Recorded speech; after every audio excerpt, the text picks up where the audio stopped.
if you listen to the comments made by Janet Yellen, Secretary of the Treasury, she admitted that if we do not raise the debt ceiling, we will default on Treasury debt. Now, this is tantamount to an admission that the U.S. government is running the world's largest Ponzi scheme. And it's not like this is the first time they've admitted it, so it shouldn't be a surprise to anybody.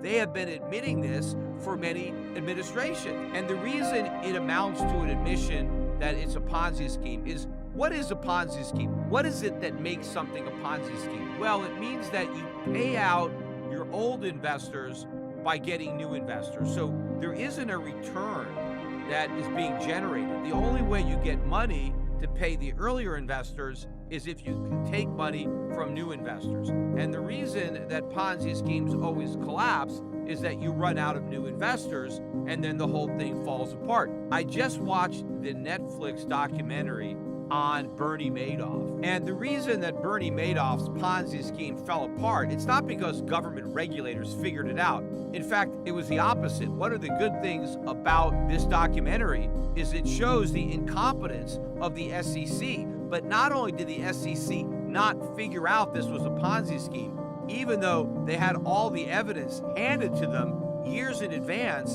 and then they went and audited Madoff and still didn't discover it was a Ponzi scheme. But the SEC's official endorsement of Madoff, when they came public and said, we investigated him and everything looks good, that resulted in a huge inflow of new money into the Madoff Ponzi scheme, because there may have been some people that were naturally skeptical of those returns, and so they stayed away. But once they got the good housekeeping seal of approval from the U.S. government, well, a lot of people now felt the coast was clear and they wanted to invest money. One of the points that the documentary is trying to make is that, you see, we just need better regulators. We need more regulation. What is lost on the producers of this documentary is that that won't work. What this proves is that we don't need an SEC at all, because the SEC did harm, not good. And in fact, when Bernie Madoff was interviewed by the New York Times, he actually pointed out that the United States government was running a much bigger Ponzi scheme than the one he was. And I remember, and I used to joke about this, but the New York Times said that, well, we shouldn't pay any attention to Bernie Madoff because he doesn't know what he's talking about. He doesn't have any credibility. And I would say, well, wait a minute. He's got credibility about one thing: Ponzi schemes.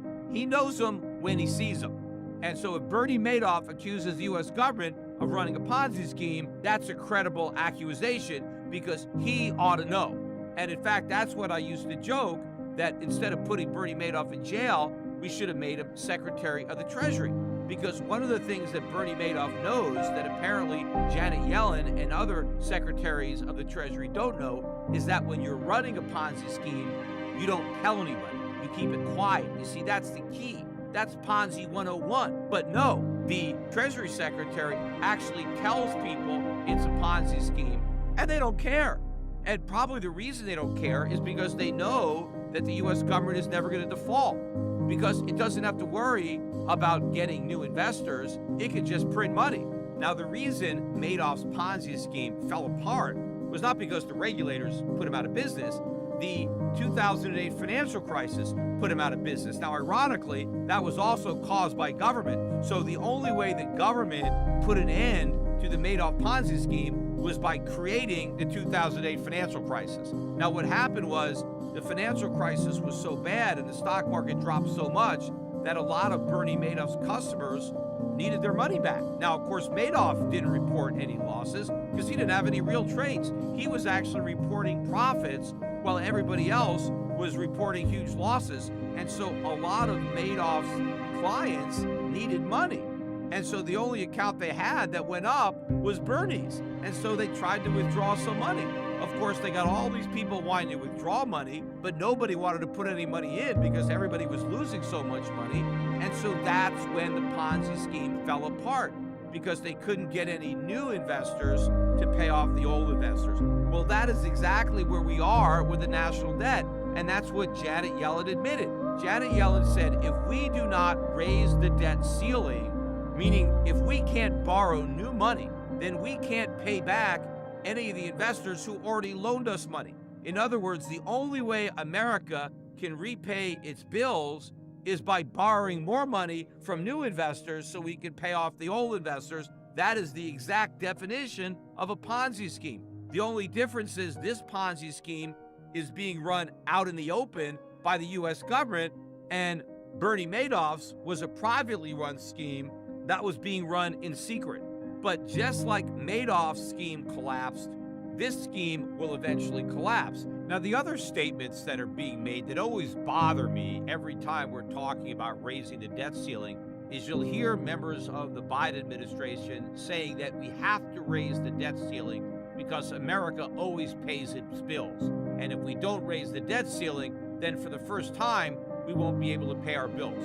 That is complete nonsense. The reason we have to raise the debt ceiling is precisely because we don't pay our bills. If we paid our bills, we wouldn't have debt. The reason we have $31.5 trillion of debt is because those are $31.5 trillion worth of bills that we did not pay. Instead of paying our bills, we borrowed all that money. And so the reason we want to raise the debt ceiling is not so we can pay our bills, but so we can continue not paying our bills and instead running up a bigger debt.